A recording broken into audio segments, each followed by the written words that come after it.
안녕하세요. 평소에 보기만 하던 이 채널에 꼭 저의 사연을 제보하고 싶어서 사연을 작성하게 되었습니다.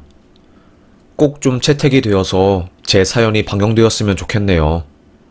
저는 어릴 때 저지른 불같은 사랑 때문에 몇십 년간을 고통받으며 살아왔던 사람입니다. 처음에 저는 음악하는 국악인이었어요. 어머니께서는 무속인이었고 무형문화재에 등록될 정도로 굉장히 실력있고 뼈대 있는 분이셨지요. 저는 주변 사람들이 엄마의 직업을 이상하게 보고 편견을 가지고 바라보아도 저 자신은 그렇게 보지 않았습니다. 엄마는 망령들의 한을 풀어주고 산 사람과 죽은 사람을 연결시켜주는 귀중한 아무나 할 수 없는 일을 하는 사람이었거든요. 그래서 저는 엄마가 너무나도 좋았어요. 엄마를 따라서 자연스럽게 옛 것들을 많이 접하게 되었고 자연스럽게 국악인의 길을 걷게 되었지요. 초등학교, 고등학교를 국악 관련 학과를 나왔습니다. 그리고 서울로 대학을 진학하게 되면서부터 저는 본격적으로 음악을 하게 되었어요. 스승님이나 교수님, 그리고 친구들은 저의 음악을 듣고는 야, 진짜 옥순아, 너 같은 애가 음악을 해야 하는 거야. 네 음악 들으면 나 그냥 음악 관두고 싶다. 자괴감 들어. 정말로 재능 있는 사람은 따라갈 수가 없다는 소리가 있는데 그거 진짜 맞는 말인 것 같아. 너를 보면서 맨날 그 생각이 드네. 교수님들도 마찬가지였어요. 옥순아, 너는 무슨 일이 있어도 음악 절대로 포기하지 말아라. 너는 소리 자체가 울림이 달라. 네가 아마 우리 학교 실기시험 최고점 찍고 들어왔지? 그래, 옥순이 너는 음악인의 길을 걸어야 하는 거야.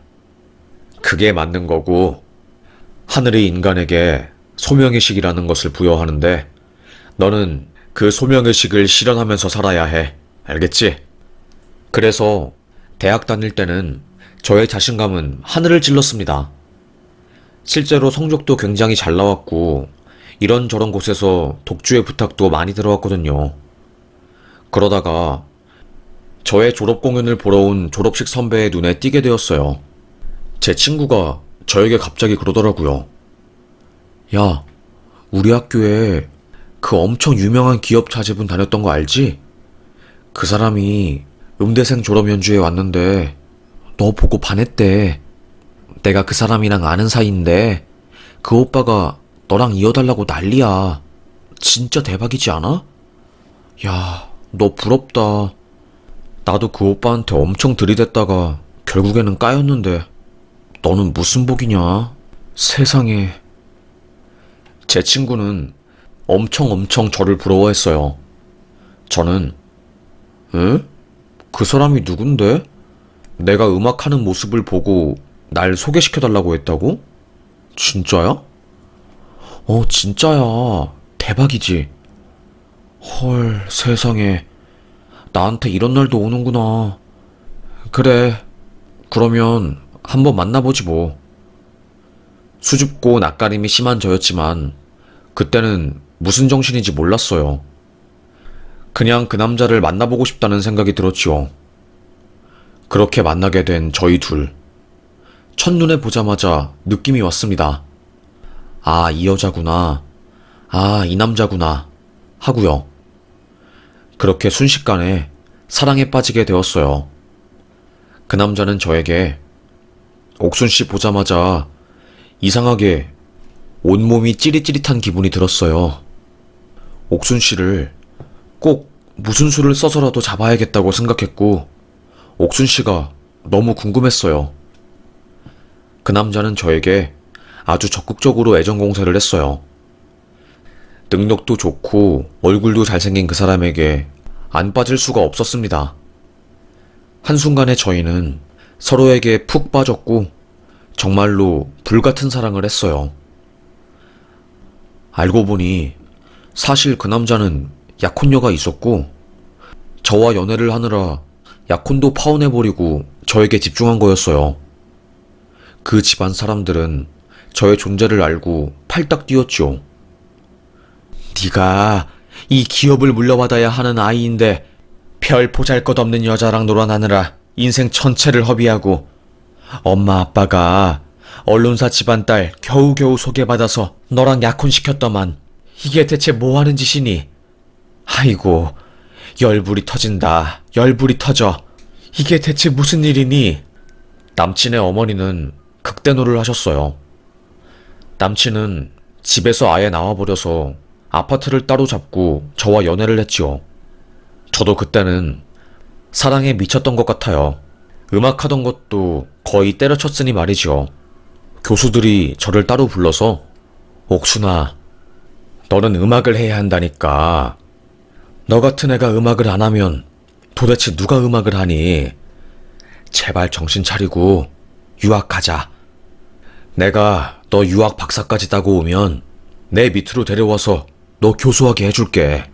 어? 제발 옥순아.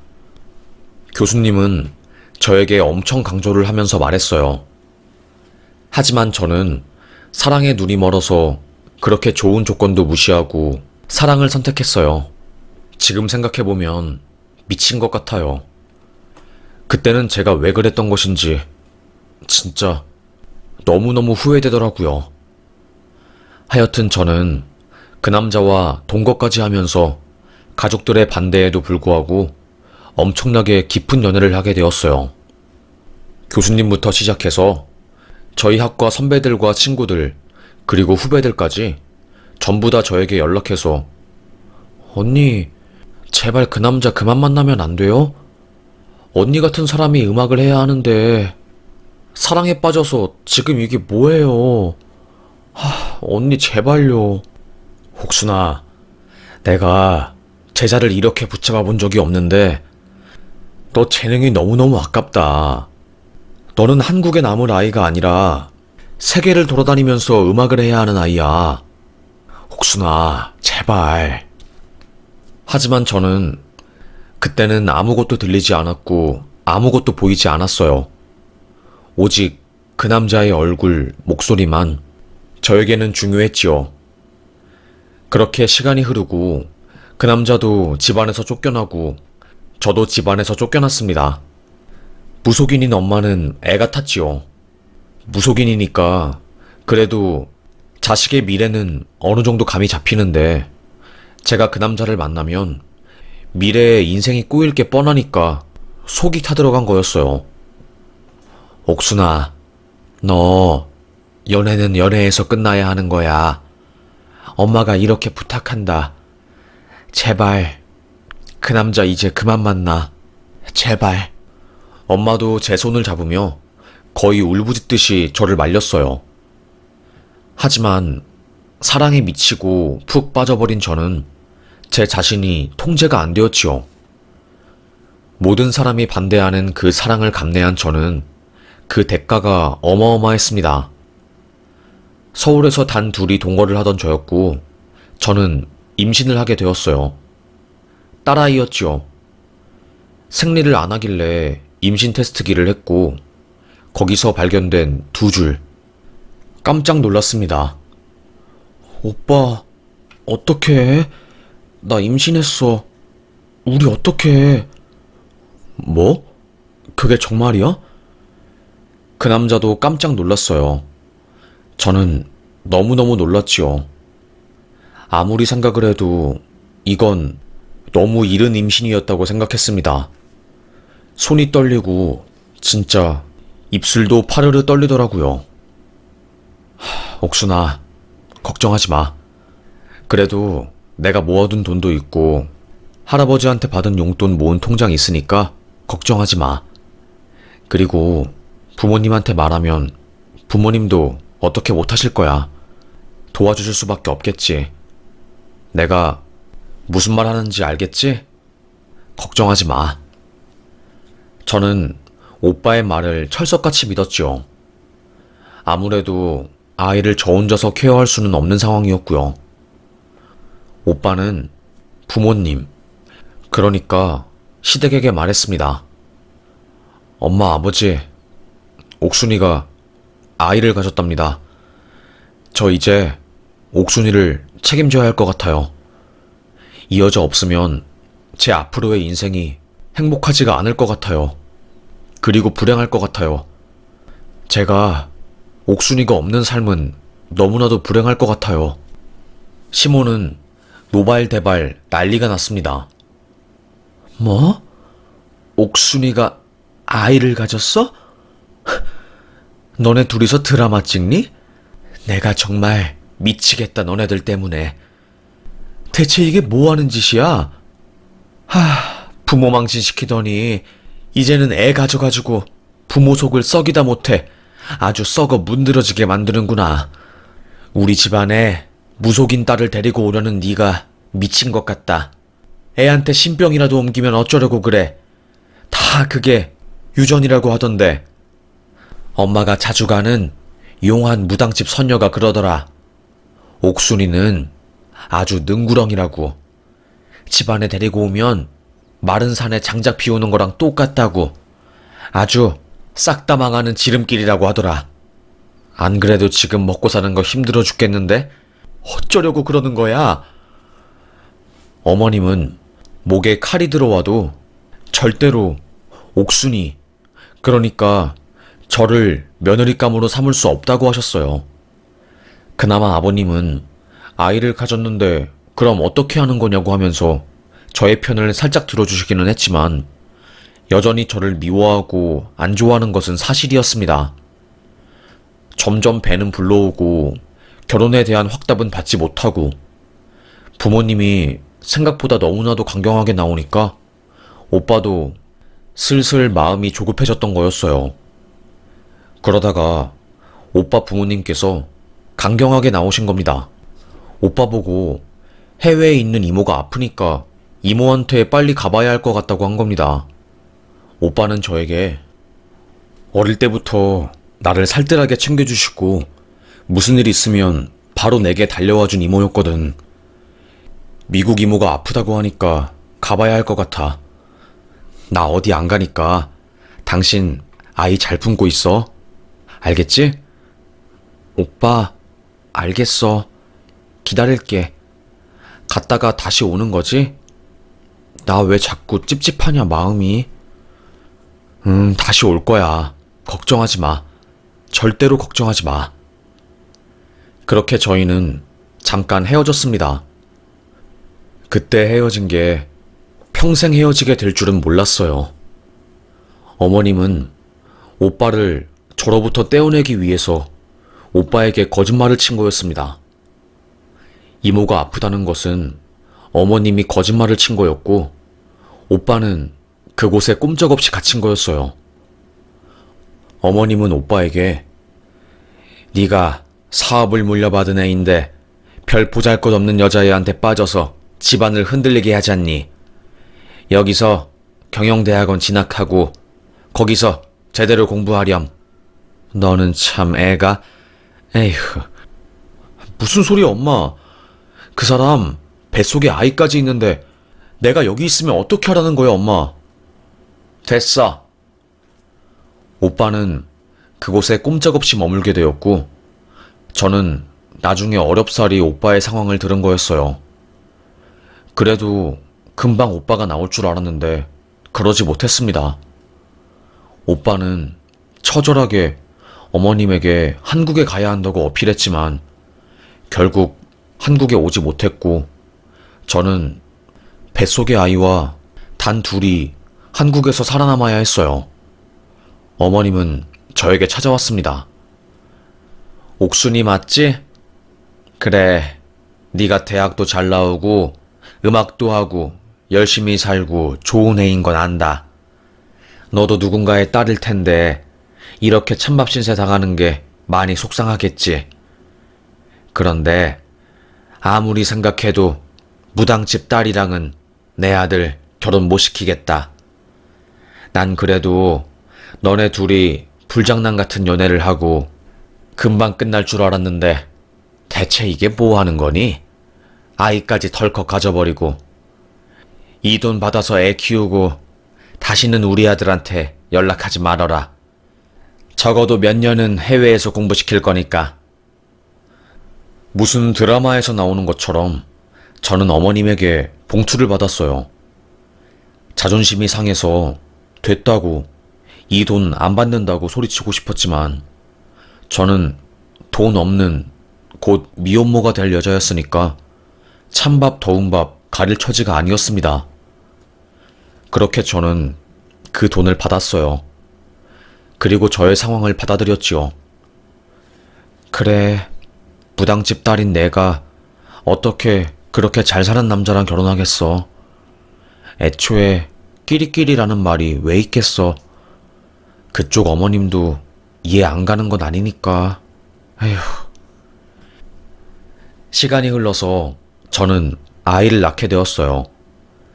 제가 몸에 붉은 반점이 유전으로 있거든요. 딸아이도 저를 닮아서 그 반점이 유전으로 있더라고요.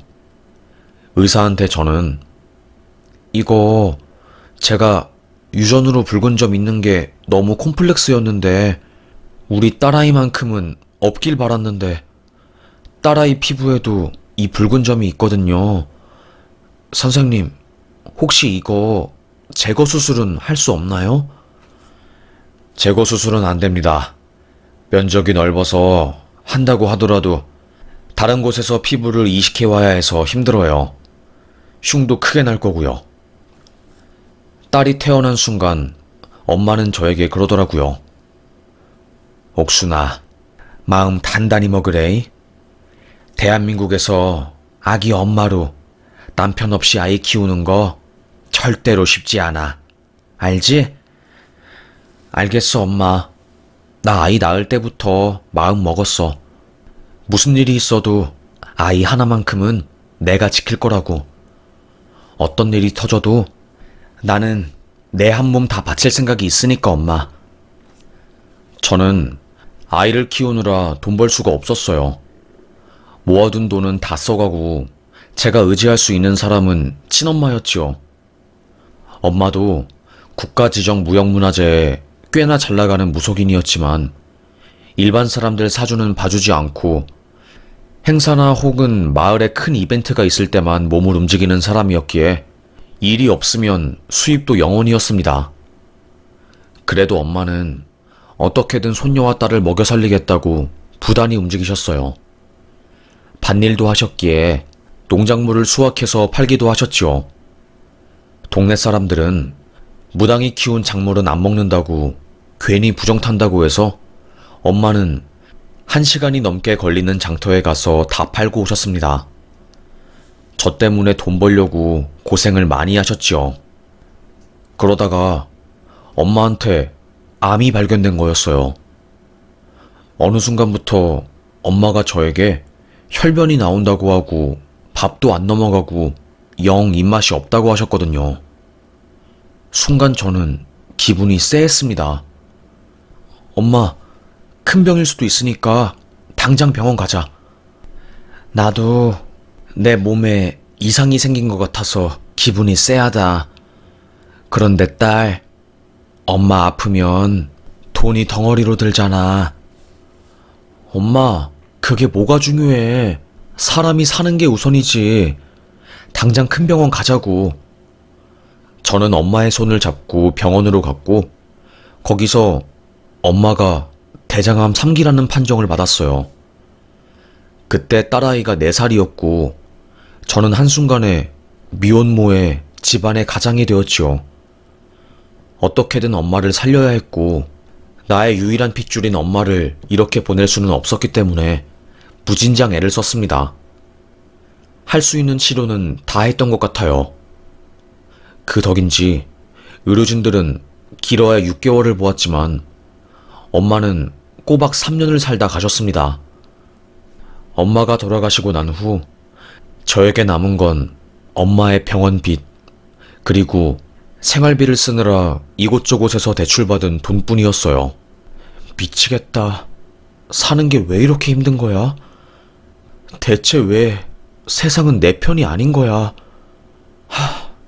그냥 확 죽어버리고 싶어. 딸이 없었다면 난 진작에 삶을 포기했을 거야. 그때 시댁, 그러니까 남편의 집안 쪽에서 연락이 온 거였어요. 너 아이 잘 키우고 있니? 옥순아. 어머님, 어쩐 일로 전화를 하셨어요? 아무리 그래도 내 아들의 딸인데 내가 아무리 네가 밉고 마음에 안 들어도 손녀가 눈에 밟히는 것은 어쩔 수 없잖니. 내가 사람 통해서 들어보니까 너 이번에 사돈 여의고 나서 먹고 사는 것도 힘들고 돈도 없어서 수도세도 못 내고 있다며. 이를 어쩌면 좋니? 네, 쉽지 않더라고요. 그런데 그이는 잘 살고 있나요? 그 이야기 하려고 내가 전화한 거는 아니고 손녀도 이제는 아빠를 봐야 하지 않겠나 싶어서 우리가 좀 데리고 있고 싶은데 저는 딸은 정말로 남편의 집안 쪽에 맡기기 싫었어요. 제 전부였거든요. 제 전부를 절대로 뺏길 순 없었죠. 어머님, 딸은 아무리 힘들어도 제가 키우고 싶어요. 딸 없으면 제 인생도 끝나는 거거든요. 고집 부리지 말고 더 좋은 환경에서 자랄 수 있게 하는 게 좋잖니. 아니, 갑자기 왜 저한테 딸을 맡기시라고 하는 건데요? 수학이 넘어서 저희는 실랑이를 벌였습니다. 그러다가 어머님이 그럼 얼굴이라도, 손녀 얼굴이라도 한번 보자고 하면서 서울역에서 만나자고 하시더라고요. 딸 얼굴 보여주는 것은 어려운 일이 아니었기 때문에 저는 알겠다고 하면서 어머님에게 제 딸을 보여드리러 갔습니다. 그 당시에 서울역에는 노숙자도 정말로 많고 별의별 사람들이 다 모여 있었어요. 그만큼 사건 사고도 많고 위험했지요. 그런데 그때 어머님이 약속 장소에 나오지 않으셨어요. 저는 이게 어떻게 된 일인가 싶었습니다. 그때 갑자기 뒤에서 누군가 제 이름을 부르더라고요. 남편이었어요. 혼인신고를 안 했으니까 남편은 아니었지만 어쨌든 아이의 아빠였습니다. 당신이 여기 어쩐 일이야? 대체 어떻게 한국에 온 거야? 그리고 한국에 왔으면서 왜 나한테 말도 안 했어? 우리 엄마가 당신한테 비밀로 하는 걸 전제로 해서 나 한국에 오게 해줬어. 한국 오고 나서 나 당신이 얼마나 보고 싶었는지 몰라. 그리고 내 딸도. 이 아이가 수진이야? 수진이 너무 이쁘게 컸다. 수진아, 아빠야, 수진아. 저는 너무나도 그리웠고 보고 싶었던 그 일을 보니까 눈에서 눈물이 나왔습니다. 수진이 아빠는 저에게 당신 엄마한테 들었어. 당신 요즘 힘들게 살고 먹고 사는 것도 쉽지 않아서 전단지도 돌린다며. 그렇게 힘들어서 수진이 어떻게 키우겠어. 차라리 나 외국 다시 들어갈 때 수진이랑 들어갈게. 당신이 수진이를 사랑하고 너무나도 소중하게 생각하는 것은 내가 잘 알지만 그래도 수진이는 좋은 환경에서 좋은 것들 보고 좋은 교육 받으면서 자라는 게 좋을 것 같아. 당신, 수진이 나한테 맡겨줘. 내가 정말로 그동안 아빠 노릇 못한 거 다 하고 싶어. 당신 제발. 그리고 당신 먹고 사는 거 힘들지 않게 내가 돈 보내줄게. 그리고 언젠간 우리 다시 합치자. 엄마도 시간이 조금 더 흐르면 이해해 주실 거야. 받아주실 거야. 솔직히 말하면 어머님이 저보고 수진이를 달라고 했을 때는 정말 싫더라고요. 괜히 뺏기는 기분도 들고. 하지만 그 사람이 저의 눈을 보면서 간절하게 딸아이를 데리고 가고 싶다고 하는데 제 마음이 흔들렸습니다. 그래, 딸을 사랑한다면 조금 더 좋은 조건에서 키우는 게 맞는 것 같아. 아무래도 나랑 살면 교육도 제대로 못 받을 거고. 그래, 그럼 딸아이를 보내자. 그렇게 저는 서울역에서 만난 남편에게 딸아이를 보내주었습니다. 바로 딸아이는 해외로 나갈 출국 준비를 했고, 저는 눈물을 머금으며 딸을 보내줬어요. 그게 딸과의 마지막이었습니다. 그리고 나서 영영 딸을 보지 못했거든요.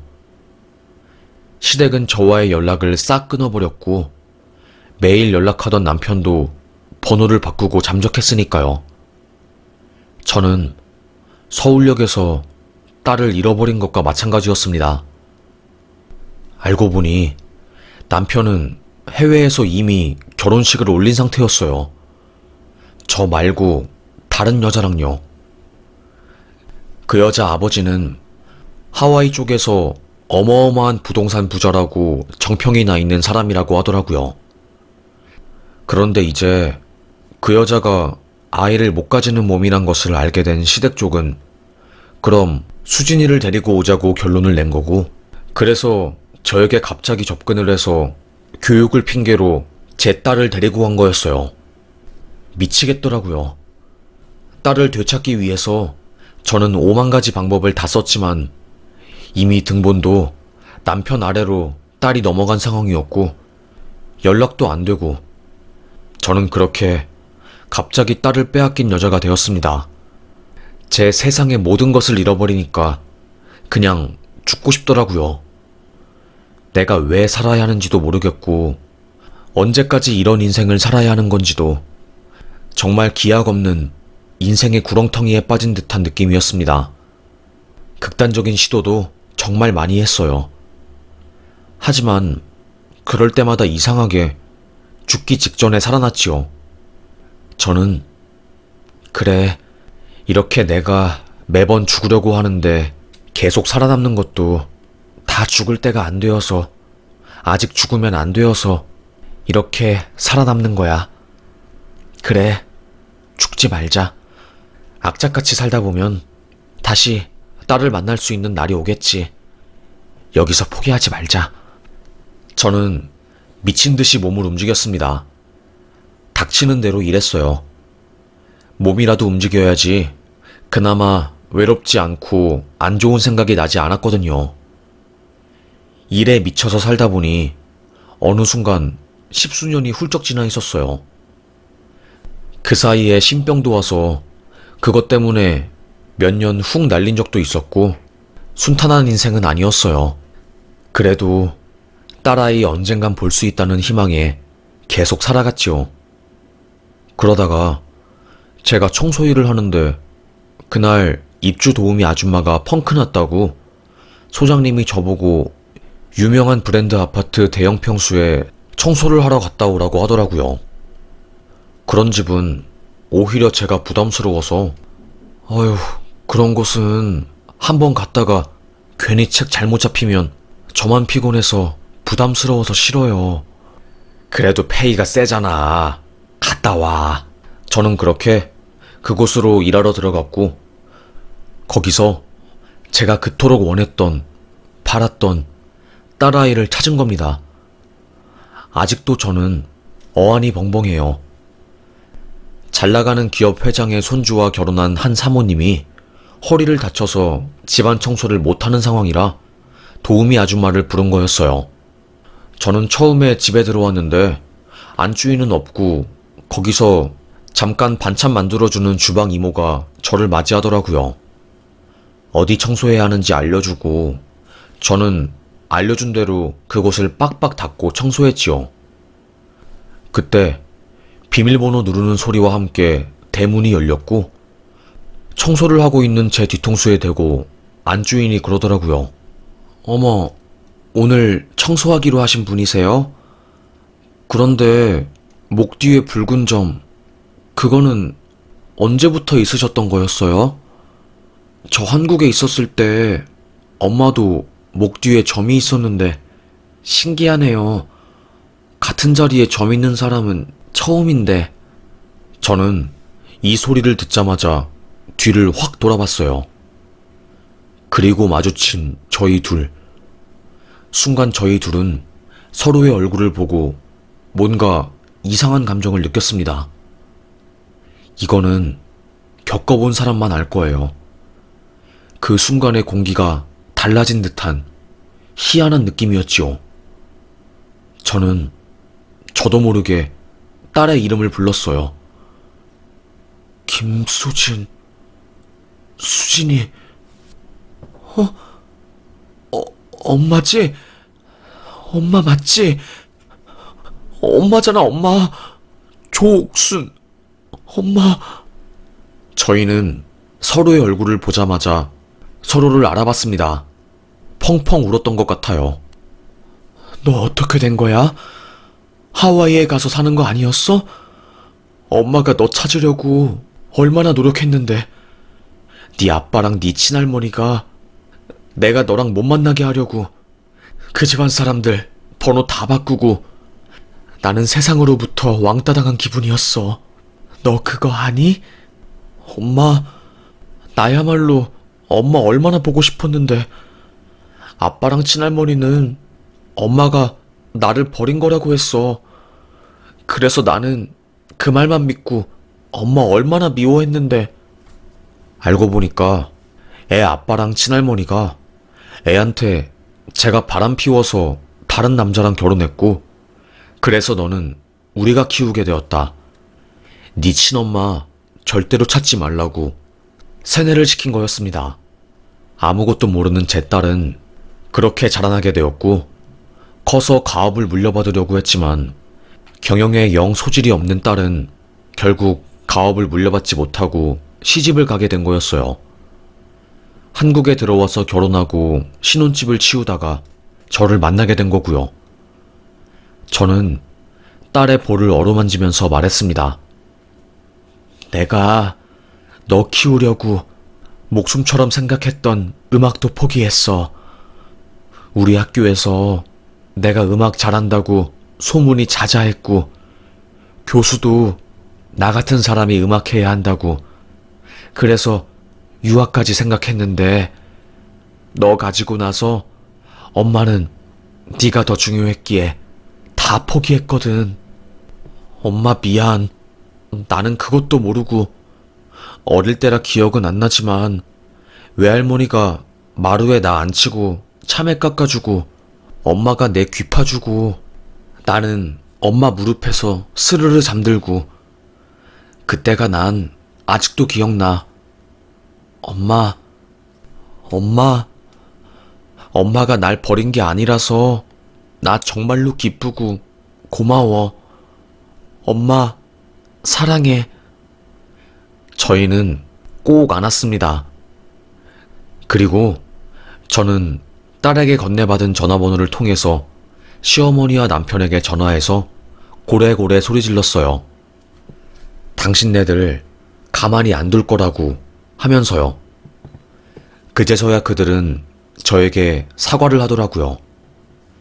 미안하다고, 그러려고 그랬던 것은 아닌데 그 방법이 아니면 우리가 수진이를 데려올 수 있는 방법이 없었다고 하면서 변명을 하더라고요. 그게 말인지 방구인지 정말 어처구니가 없었습니다. 아무리 생각해도 이건 아니었어요. 그간 공허하게 살아온 제 인생이 너무나 아깝고 서럽더라고요. 나는 딸을 위해서 살았는데 나의 전부인 딸을 데려가는 게 이게 말이 되나 싶었습니다. 너무너무 분했고 속상했어요. 그때 제 딸이 저에게 그러더라고요. 엄마, 그들이 엄마한테서 나를 뺏었으니까 이제는 내 차례야. 나를 그렇게 못살게 군 친할머니, 그리고 내게 거짓말을 한 아빠, 난 용서 못해. 그들의 사리사욕을 채우기 위해서 나를 엄마에게서 뺏은 거잖아. 짐승도 안 하는 짓이잖아. 자식을 뺏는 일은. 나 엄마랑만 연락할 거야. 긴 시간 동안 떨어져서 지낸 만큼 우리 더 가까이 지내자, 엄마. 서로를 위하면서 지내자. 추억 많이 만들자. 제 딸은 제 손을 잡으면서 다시는 헤어지지 말자고, 그때의 그 일을 다시는 반복하지 말자고 하면서 울부짖었습니다. 옆에서 보던 그 주방 아주머니도 함께 눈물을 쏟았어요. 하와이에서 딸이 공부할 때까지만 해도 아빠랑 새엄마가 되게 딸에게 잘해줬나 봐요. 친할머니도 딸에게 네가 우리 집안 사업을 물려받아야 한다고 유일한 핏줄이라고 하면서 엄청 잘해주다가 딱 10년 뒤에 기적처럼 애아빠랑 그 새엄마가 임신에 성공하고 아들이 태어나면서부터 제 딸은 그 집안에서 완전히 찬밥 신세에 무당딸이라고 근본 없는 여자라면서 욕을 되게 많이 먹었나 봐요. 에휴, 정말 불쌍하죠. 그래서 제 딸은 소외감도 많이 느끼고 엄마도 날 버리고 이제는 믿었던 아빠와 친할머니도 날 버렸다는 생각에 우울증도 심하게 오고 하와이에서 거의 죽은 사람처럼 지냈다고 하더라고요. 그러다가 이제 한국에 와서 결혼을 하고 마음을 추스르면서 상처받은 과거를 조금씩 달래고 있을 때 기적처럼 저를 만나게 된 거고, 저를 만나서 이야기를 나누면서 쌓였던 오해들을 싹 다 푼 것이었습니다.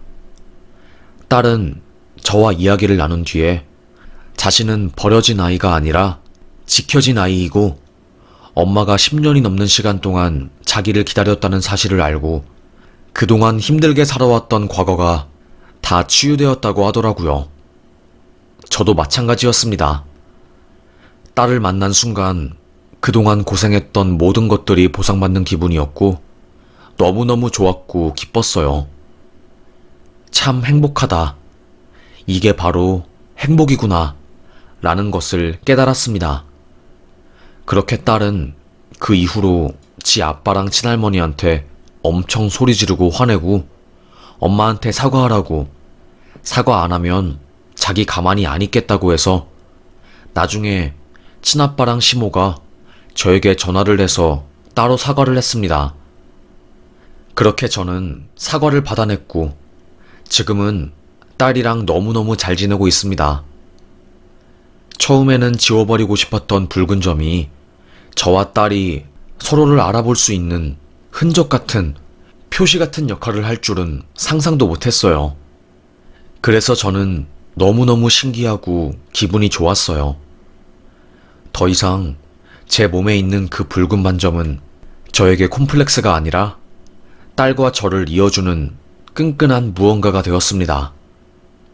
그리고 고생했던 지난 날들은 마냥 아픈 날들이 아니라 행복하고 또 행복한 지금의 순간을 위한 걸음이 되었다고 생각이 드네요. 전에는 항상 눈 뜨면 내가 살고 있는 현실이 진짜인가? 이렇게 외로운 게 정말 진짜인가?